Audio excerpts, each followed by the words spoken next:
राधे राधे दोस्तों, कैसे हैं आप सब। आई होप कि आप सब अच्छे होंगे। दोस्तों, वीडियो शुरू करने से पहले मैं आप सभी से रिक्वेस्ट करूंगी कि मेरी वीडियो को लाइक करें, ज़्यादा से ज़्यादा शेयर करें और अगर आप मेरे चैनल पर न्यू हैं तो मेरे चैनल को ज़रूर से ज़रूर सब्सक्राइब करें। दोस्तों, आज की वीडियो में हम बात करेंगे चैत्र माह की जो एकादशी आ रही है उसका शुभ मुहूर्त क्या है और पूजा विधि के बारे में बात करेंगे। व्रत कथा के बारे में हम इस वीडियो में करेंगे बातें। तो चलो शुरू करते हैं आज की वीडियो।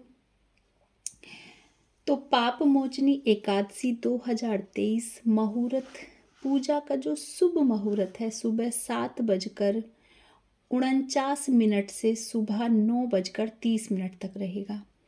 पाप मोचनी एकादशी 18 मार्च 2023 यानी कि शनिवार को मनाई जाएगी। पाप मोचनी एकादशी तिथि के शुभ मुहूर्त की शुरुआत 17 मार्च को रात 2:07 पर शुरू होगी और 18 मार्च को सुबह 11:13 पर इस तिथि का समापन होगा। तो जैसे कि सभी व्रतों में मैंने आपको बताया है, सूर्योदय पे जो व्रत रखा जाता है वो शुभ माना जाता है, तो इसलिए हम 18 मार्च को ये व्रत रखेंगे।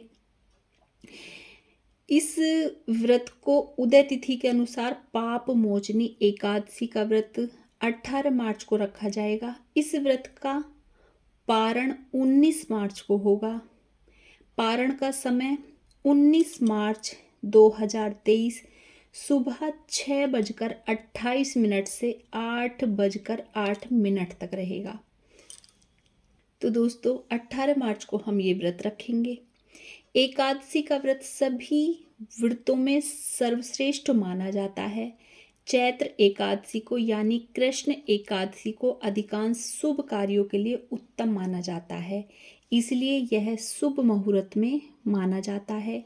यह हिंदू पंचांग के संवदा का अंतिम एकादशी होता है। एकादशी का व्रत रखने से मन प्रसन्न रहता है और शरीर की शुद्धि होती है। मन आपके नियंत्रण में रहता है। यह व्रत भगवान विष्णु के लिए किया जाता है। इससे कई गुना शक्ति आपके शरीर में आती है। आपके घर की आय में वृद्धि होती है। परिवार में सभी लोग निरोग रहते हैं। इसके साथ ही क्षय बीमारी कभी नहीं आती। इस व्रत को करने से मोक्ष की प्राप्ति होती है। एकादशी व्रत में श्री हरि की पूजा के बाद कथा का श्रवण जरूर करना चाहिए।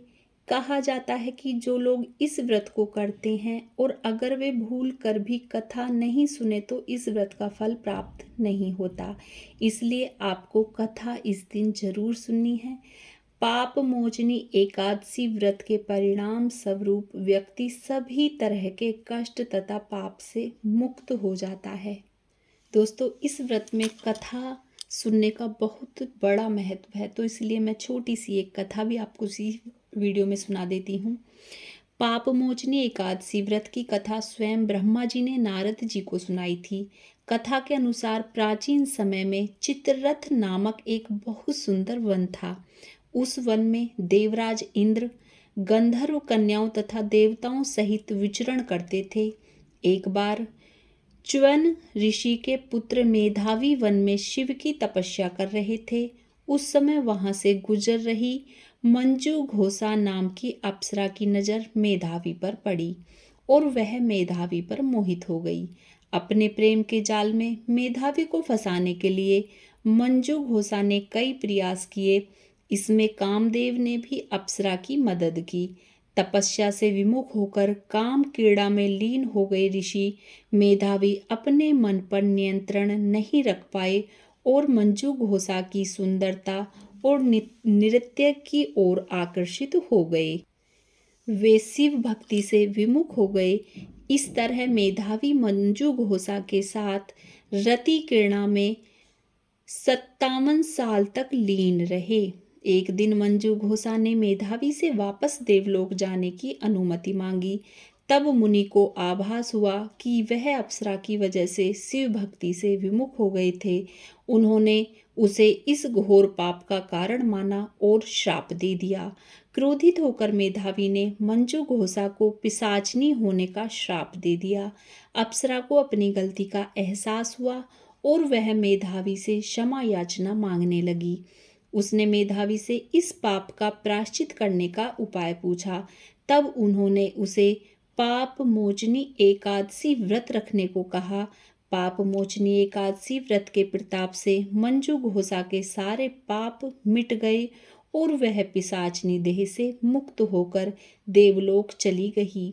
वही काम क्रीड़ा में लीन रहने के कारण मेधावी भी तेजहीन हो गए थे।